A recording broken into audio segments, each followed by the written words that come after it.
సరే ముందర సత్యనారాయణ గారి దగ్గరికి వెళ్దాం. సత్యనారాయణ గారు ఐ థింక్ ఆయన మీ నమస్తే మీ పక్క నియోజకవర్గం అనుకుంటా ఆయన మన మహాసేన్ రాజేష్ గారు. మీరేమో మీ పార్టీ అట్టహాసంగా ఆయనకి టికెట్ అనౌన్స్ చేసింది.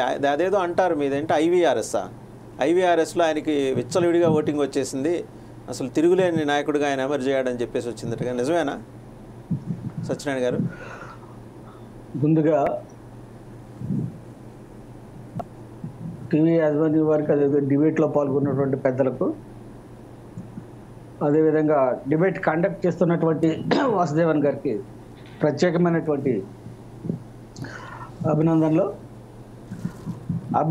ఎందుకు చెప్తున్నానంటే, వాసుదేవన్ గారు మీకు తెలుసు 1 year బ్యాకే తెలుగుదేశం పార్టీలో మహాసేన్ రాజేష్ జాయిన్ అయినప్పుడు మీరు నేను కూడా కొన్ని డిబేట్స్ చేసాం. అతని చరిత్ర అంతా ఆ రోజే నేను బయట పెట్టడం జరిగింది. మరి అది ఇందాక తమ్ముడు నేతలు నాని అన్నట్టు, మరి మా అధినేత టేబుల్ వరకు వెళ్ళిందో లేదో మనకు తెలియదు, కానీ మా అధినేత 94 సీట్లు అనౌన్స్ చేస్తూ ఇందులో ఏ విధమైనటువంటి ఈ క్యాండిడేట్స్ మీద ఎలిగేషన్స్ వచ్చినా నేను వివరణ తీసుకుని తప్పకుండా ఈ క్యాండిడేట్స్ని నేను మారుస్తానని చెప్పేసి ఖచ్చితంగా మా నేత చంద్రబాబు నాయుడు గారు నిక్కచ్చిగా చెప్పడం జరిగింది. ఈరోజు జరిగినటువంటి గన్నవరం టికెట్ మహాసేన్ రాజేష్ మీ పక్కనే కదా అని మీరు అంటున్నారు. ఆ రోజు చెప్పాను మీకు, ఈ రోజు చెప్తున్నాను. ఇందాక తమ్ముడు అన్నట్టు అతను పత్తిపాడు నియోజకవర్గం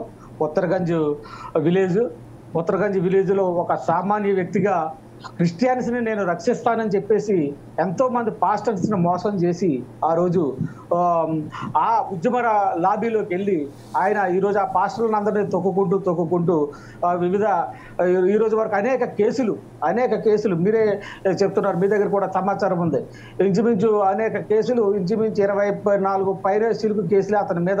ఒక రౌడీ షీటర్గా ఉన్నటువంటి వ్యక్తిని ఈరోజు మరి మా అధినేత దృష్టికి గతంలో వెళ్ళిందో లేదో తెలియదు, కానీ ఈరోజు ఖచ్చితంగా వెళ్ళిందని నేను అనుకుంటున్నాను. అతను సీట్ ఇచ్చిన తర్వాత అతను ఉద్దేశపూర్వకంగా ఎన్ని వ్యాఖ్యలు చేస్తూ ఉన్నటువంటి అన్ని కులాలని కూడా అతను తిట్టినటువంటి సందర్భాలు ఉన్నాయి ఖచ్చితంగా. నేను ఎందుకంటే తెలుగుదేశం పార్టీలో ఉండి కూడా ఒక 94 సీట్లు మాకు అనౌన్స్ చేసినప్పుడు 1 సీటు పోతుందనే బాధ నాకు ఉంది. ఈరోజు ఆ 1 సీటు గన్నవరం అవుతుందని చెప్పేసి మా ఇంచుమించు సీనియర్ లీడర్స్ అందరూ కూడా, ఇంచుమించు పెద్ద నాయకులందరూ కూడా, నేను మా పార్టీకి ప్రోగ్రామ్ కమిటీ చైర్మన్ చేసినటువంటి వ్యక్తుల దగ్గర కూడా ఈ విషయాన్ని తీసుకెళ్లడం జరిగింది. లోకేష్ బాబు గారు కూడా మెసేజ్లు పెట్టడం జరిగింది. చంద్రబాబు నాయుడు గారు కూడా ఆయన పంపించడం జరిగింది. ఖచ్చితంగా పరిశీలించి ఆయన అభ్యర్థిత్వాన్ని పక్కన పెడతారని చెప్పేసి నేను ఆశిస్తున్నాను.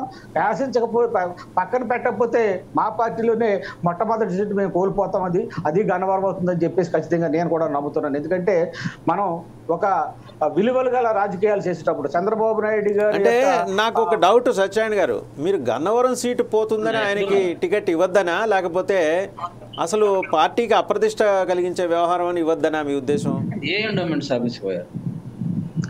నేను గన్నవరం టికెట్ విషయంలో మీరు పెట్టారు కాబట్టి గన్నవరం టికెట్ విషయంలో మాట్లాడుతున్నాను. మహాసేన్ రాజేష్ క్యారెక్టర్ గురించి మాట్లాడుతున్నాను. దయచేసి మిగిలిన వారు మ్యూట్లో ఉండే ప్రార్థన అండి. ఒకళ్ళు మాట్లాడుతుండగా దయచేసి నాని గారు కైండ్లీ మ్యూట్లో ఉండండి. సత్యనారాయణ గారు ఇప్పుడు మీరు మా చంద్రబాబు నాయుడు గారు ఖచ్చితంగా ఈ విషయంలో నేను చెప్పాను కదా ఇందాక 94లో చేర్పులు మార్పులు ఏమైనా ఉంటే ఏదైనా ఎలిగేషన్స్ వస్తే అటువంటి క్యాండిడేట్స్ నేను పరిశీలిస్తానని చెప్పడం జరిగింది. ఖచ్చితంగా పరిశీలిస్తానని నేను ఒక సీనియర్ నాయకుడిగా నమ్ముతూ ఉన్నాను.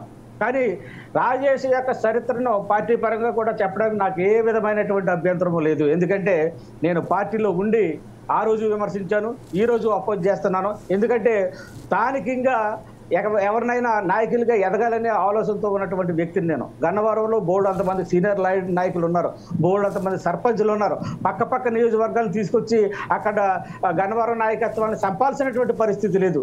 కాబట్టి కేవలం బహుశా ఇతను కులం దాచుకున్నటువంటి వ్యక్తి మహాసేన రాజేష్. ఎందుకంటే తమ్ముడు మాదిగా అంటున్నాడు, నేను మాల సోదరుడు అని అంటున్నాను ఖచ్చితంగా. ఎందుకంటే నాకున్నటువంటి పరిజ్ఞానంలో మాలని తేలింది, ఆయనకు ఉన్నటువంటి పరిజ్ఞానంలో నేతల నాని గారికి ఉన్నటువంటి పరిజ్ఞానంలో మాదిగా అని చెప్తున్నాడు. ఏ సామాజిక షెడ్యూల్ క్యాస్ట్ మేమందరం ఒకటే. సత్యనారాయణ గారు ఆయన ఖచ్చితంగా మాదిగ సామాజిక వర్గం. లంక ఆయన ఇంటి పేరు. ఎవరి దగ్గర ఎవిడెన్స్ ఉంది, మీకు ఎవిడెన్స్ చూపిస్తాను. సామర్లపాడు పోలీస్ స్టేషన్ మీద కేసులు నమోదై ఉన్నాయి. ఆ కేసుల్లో కూడా ఎవరికైనా రెండింటి పేర్లు ఉంటాయండి. మీరు మాల సామాజిక వర్గం కాదు, మీరు మాల మహానాడు రాష్ట్ర అధ్యక్షుడు. మీరు మాల మహానాడు రాష్ట్ర అధ్యక్షుడు. రాష్ట్రంలో ఏ మాలడు కానీ రెండింటి పేర్లు ఎవరికన్నా చెప్పండి, నాకు అర్థం కాదు. ఏ మాలడు రెండింటి పేర్లు చెప్పండి నాకు. టెక్కటి సరిపల్లి రాజేష్ అని మాలానే కార్డు మీద ఇచ్చారేమో అని చెప్పేసి నేను వాదనలోకి వస్తున్నాను. ఏమండి, మీ పార్టీ అధిష్టానం మాలలను మోసం చేయడానికి, మాలలను ఏమార్చడానికి, మాదిగ సామాజిక వర్గానికి చెందిన వాడిని తీసుకొచ్చి మాలలను మోసం చేసేటువంటి కార్యక్రమం చేస్తుంది తెలుగుదేశం ప్రభుత్వం.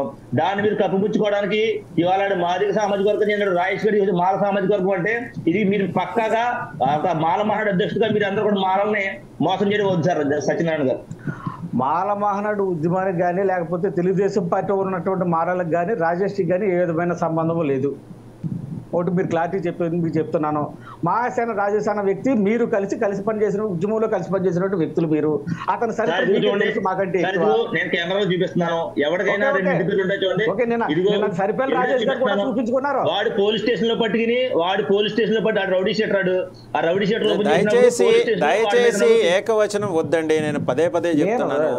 సార్ ఇప్పుడు ఈ సరిపల్లి రాజేష్ అనే వ్యక్తి ఒక రౌడీ షీటర్ సార్. ఆయన రౌడీ షీటర్ సరిపల్లి చెప్తున్నారు. సరిపల్లి అనే ఇంటి పేరు ఎలా వచ్చిందంటే ఆ చిన్నమ్మ గారు సరిపల్లి కాబట్టి సరిపల్లి పెంచుకుంటే ఇంటి పేరు వచ్చింది. సరిపల్లి అని ఇంటి పేరు. చిన్నమ్మ గారు ఇంటికి వెళ్తే సరిపల్లి అని ఇంటి పేరు వచ్చింది.